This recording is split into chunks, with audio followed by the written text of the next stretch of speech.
ربنا آتنا فی الدنیا حسنة وفی الآخرة حسنة وقنا عذاب النار۔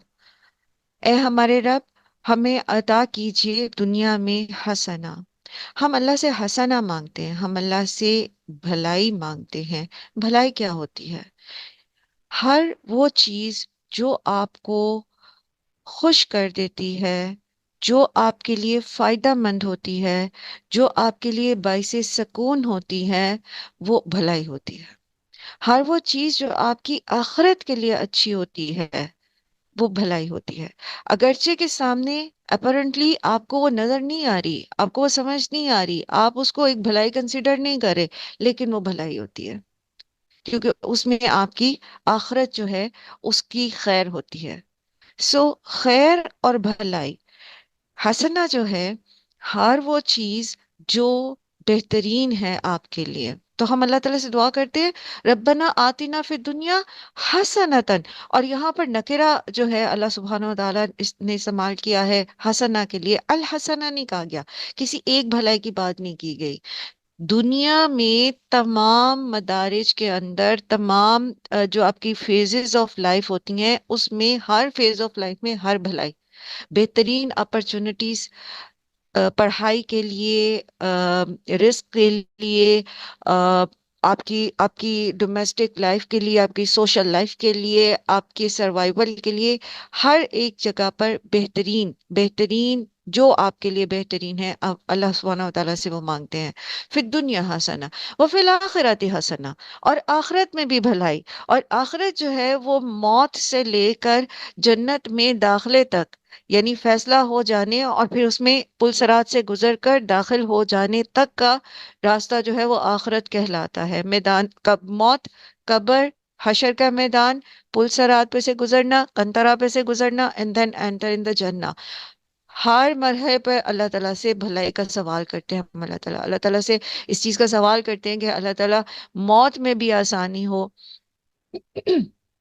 پھر اسی طرح قبر میں آسانی ہو، قبر کے عذاب سے آپ اپنی پناہ میں رکھیے، پھر پل صراط پہ اللہ تعالیٰ ہمارے لیے ہمارے نور کو مکمل کر دینا، ہمارے لیے آسانی کر دینا، اس بال سے باریک اور تلوار سے زیادہ تیز جو وہ پل ہے جو جہنم کے اوپر ہے، وہاں ہمیں بچا لینا، ہمیں وہاں سے عافیت سے گزار دینا، اور پھر یہ کہ جنت الفردوس میں ہمیں اعلیٰ مقام دینا۔ تو ہم اللہ سے دعا کرتے ہیں کہ ربنا آتنا فی الدنیا حسنتم وفی الآخرتی حسنتم وقنا عذاب النار، اور آگ کے عذاب سے بھی ہمیں بچائیں۔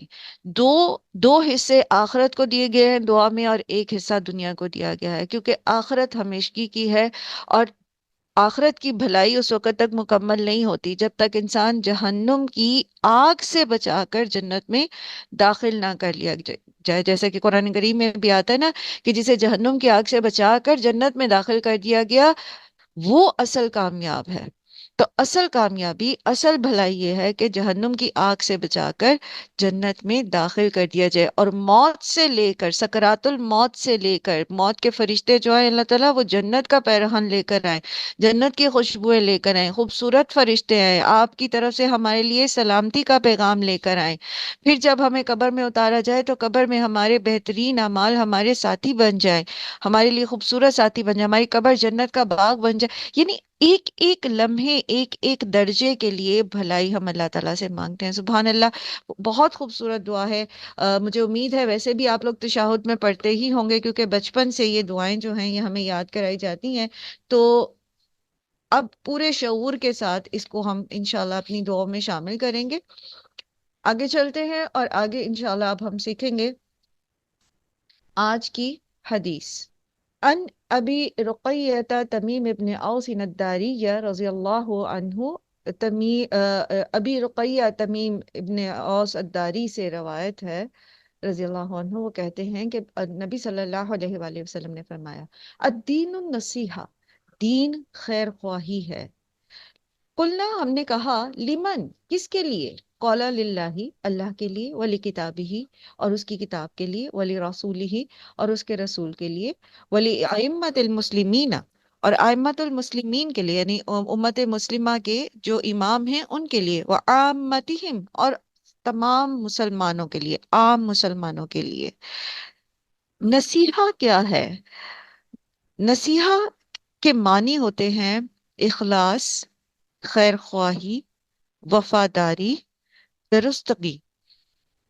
نصیحہ کہتے ہیں کسی چیز کو خالص کرنا، اس کو صاف کرنا، جیسے عربی میں کہتے ہیں نصحت العسل، میں نے شہد کو موم سے یا مکھیوں کی جو چیزیں ہوتی ہیں پر وغیرہ ان سے صاف کر کے خالص کر لیا، ٹھیک ہے۔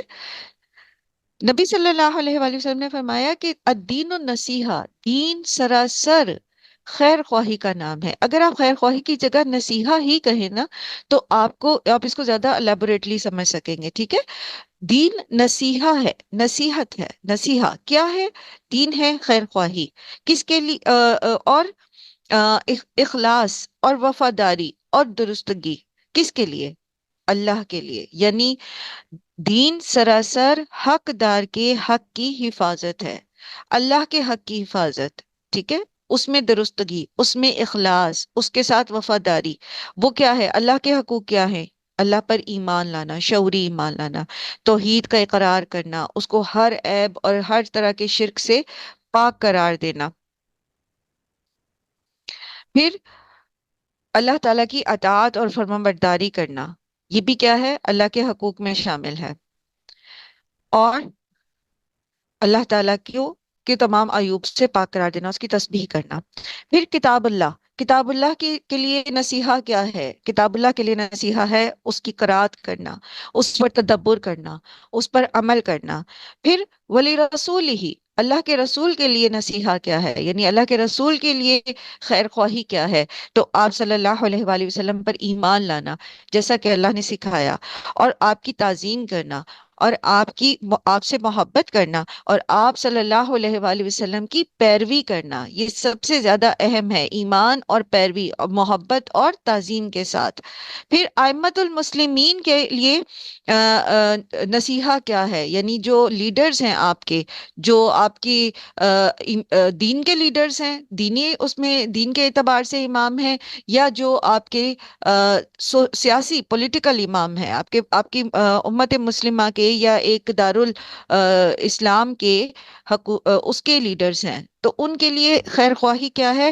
کہ دین کی حدود میں رہتے ہوئے ان کی تعظیم اور اطاعت کرنا، ان کو اچھا مشورہ دینا، ان کو ان کی غلطی سے آگاہ کرنا، ظلم اور زیادتی پر ان کو روکنا، اور ان کے خلاف بغاوت نہ کرنا جب تک کہ وہ اللہ کے دین کے خلاف آپ کو حکم نہیں دیتے۔ پھر عامت الناس کے لیے نصیحہ کیا ہے؟ عامت الناس کے لیے نصیحہ یہ ہے کہ آپس میں انسان ایک دوسرے سے ہمدردی، حسن سلوک اور احترام اور شفقت کا معاملہ کریں، ایک دوسرے کو ایذا نہ دیں، ایک دوسرے کے عیبوں پر پردہ ڈالیں، ایک دوسرے کو بھلائی کا حکم دیں اور برائی سے روکیں۔ اور جریر بن عبداللہ کہتے ہیں کہ 3 باتوں پر ہم نے نبی صلی اللہ علیہ وآلہ وسلم کے ہاتھ پر بیعت کی تھی: نماز قائم کرنا، زکوٰۃ دینا، اور نصیحہ یعنی خیر خواہی۔ تو اس کا ایک بڑا خوبصورت واقعہ مختصر سا ہے، آپ کے ساتھ شیئر کرتی ہوں کہ ایک مرتبہ حضرت جریر نے اپنے غلام کو 300 دینار دے کر گھوڑا خریدنے کے لیے بھیجا، گھوڑا خریدنے بھیجا، بہرحال وہ 300 دینار میں لے کر آیا، اور ساتھ ہی گھوڑے کے مالک کو بھی لے آیا کہ چلو تمہیں رقم ادا کر دی جائے۔ اب جب یہ حضرت جریر کے پاس آیا تو حضرت جریر نے کہا کہ تم نے اس کی 300 دینار لگائی قیمت، تمہیں پتہ ہے کہ اس کی قیمت زیادہ ہے؟ انہوں نے کہا کہ کیا، کس طرح سے؟ تو یہ بڑھاتے گئے، 100 دینار بڑھاتے گئے، حتیٰ کہ 800 دینار تک پہنچ گئے، اور انہوں نے 800 دینار میں گھوڑا خریدا، یعنی 300 دینار کا گھوڑا 800 دینار میں خریدا۔ جب لوگوں نے کہا ان سے کہ یہ گھوڑا تو 300 دینار میں بھی ملتا ہے، آپ نے 800 دینار کیوں اس کے لیے پے کیے؟ تو انہوں نے کہا کہ میں نے اللہ کے رسول سے لوگوں کی خیر خواہی کے لیے بیعت کی تھی، یعنی آلدو اس گھوڑے کی قیمت 300 تھی، لیکن جب انہیں اس چیز کا اندازہ ہوا کہ یہ شخص جو ہے یہ ضرورت مند بھی ہے، اور یہ شخص ویسے خیرات یا صدقہ لے گا بھی نہیں، تو انہوں نے اس طرح سے پوشیدہ طریقے سے اس کو صدقہ دیا کہ اس کو یہ احساس دلایا کہ تمہارے گھوڑے ہی کی یہ قیمت ہے، یعنی یہ اتنا قیمتی گھوڑا ہے۔ سو خیر خواہی، آج ہم نے حدیث سے کیا سیکھا؟ خیر خواہی، اخلاص، ہم اور وفاداری اور درستگی، معاملہ اللہ کے حقوق کا ہو یا لوگوں کے حقوق کا ہو، تو لوگوں کے ساتھ ایسے معاملہ کرنا خیر خواہی کے ساتھ کہ ان کے لیے اس میں بہتری، بھلائی کا، بھلائی جو ہے وہ اس میں چھپی ہو، انشاءاللہ۔